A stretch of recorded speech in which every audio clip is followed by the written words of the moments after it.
A group of doctors has written an open letter to the federal government. They say it's time to get rid of Canada's remaining travel restrictions. Infectious diseases specialist Dr. Martha Fulford is one of the authors, and I asked her about their argument that the federal government policies lag behind the science. I think it's time, 2.5 years into this, to look at what we currently know in the current situation, which is clearly very different than it was at the beginning, and ask honestly, if we look at our situation as a society and what we know about COVID now, is whether any of these restrictions are still doing anything useful in terms of controlling transmission. And what we looked at, for example, is right now in our society, we have a very high degree of population immunity. It's a combination of people who've chosen to be vaccinated and people who've had COVID and recovered, or a bit of both, what some people are calling hybrid immunity, which is very, very high. And that's very reassuring, because that does mean that at a population level, the risk of sort of a massive public health emergency is really not there anymore. And so if we're talking about that, then we need to ask, why are the public health restrictions in place, and are they still required or doing anything? And I think when we looked at that, we were saying, well, for travel, it's time to revisit, knowing what the situation we're in now, and saying, no, it's safe and reasonable to stop them now. And given that not only are they probably not doing anything from a public health perspective, but they're adding to some of the chaos that we're starting to see, it would probably be helpful to revisit whether or not they're necessary. And our argument was that they're not necessary anymore. Dr. Fulford, you know that many will disagree with you, including in the medical field, saying that these restrictions are appropriate, that they're necessary to help our communities stave off infections, stave off the spread. Better to be safe than sorry. And isn't that a fair argument? Better to be safe than sorry? Well, I mean, but at a certain point, safe for what and sorry for what. But no, but I think, remember, we're talking right now about the role of these restrictions for travel. Mm-hmm. And so we need to sort of piece it down and make sure we're not getting ourselves confused in terms of what we're saying. And so at the moment, it's very clear that vaccines, when we talk about the role of vaccines, for example, it's important to look at what vaccines do and what they don't do. And in the context of travel, what they clearly do not do is stop transmission. I mean, we've seen that. Look at Dr. Fauci right now, for vaccines, and still has COVID. And it's not to say that there's no role for the vaccines, obviously. It's simply to say that if the reason that we're requiring vaccination or proof of vaccination for people entering the country, or if they don't have that, they have to be quarantined, then that doesn't make sense, because we know that people who've been vaccinated or not vaccinated are both likely to transmit the virus.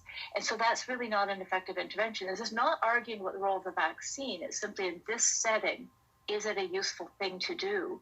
And I think we have to be honest and say at this point, no, it's not. And also testing travelers. Again, this is not to say that there's no role for testing ever, but if the rationale for testing travelers, which was suspended, but now it looks like it's going to be off-site, is to try to track new variants, we have other more effective ways of doing that, and both effective in terms of probably catching them and in terms of cost. And so again, it's just looking specifically at, are these interventions useful in the context of travel? Have you gotten any response from federal officials as to the arguments that you and your colleagues are presenting? No. But again, I mean, we're putting it out there, but no, I haven't. In fact, I would say they seem pretty committed to continuing with the current sort of path they're on. Well, I know that you're not a member of the government, but what's your best assessment? Why? If you're an infectious disease specialist, as are your colleagues who have been specializing, working in the field of health, and you all feel this way, then why are elected officials who don't necessarily have a medical background pushing forward in this other direction? I don't know that I know the answer for exactly what studies the government's looking at, or what data they're basing what they're doing on it. I guess our plea to the government is this not about looking back and whether what we did in the past was right or wrong. It's not about personal feelings about it. It's about looking at where we're at right now, the studies.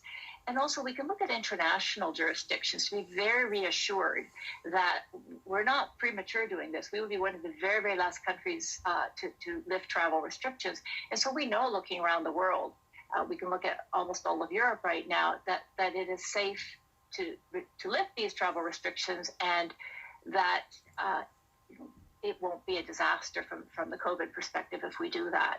And so again, I think it's our plea is, can we revisit these restrictions in light of the studies that have recently been published, as well as the international data that we can look at. Okay, Dr. Fulford, before I let you go, I just wanted to read to you the summary of the piece that you all printed, saying federal COVID-19 policy continues to lag the science. It doesn't follow it. And the question now is whether the spin doctors, not the medical doctors, are making policy. Pretty harsh, Doc. Why did you all write that? I think we're trying to sort of get people to really open their eyes. It's really time to revisit where we're at with this.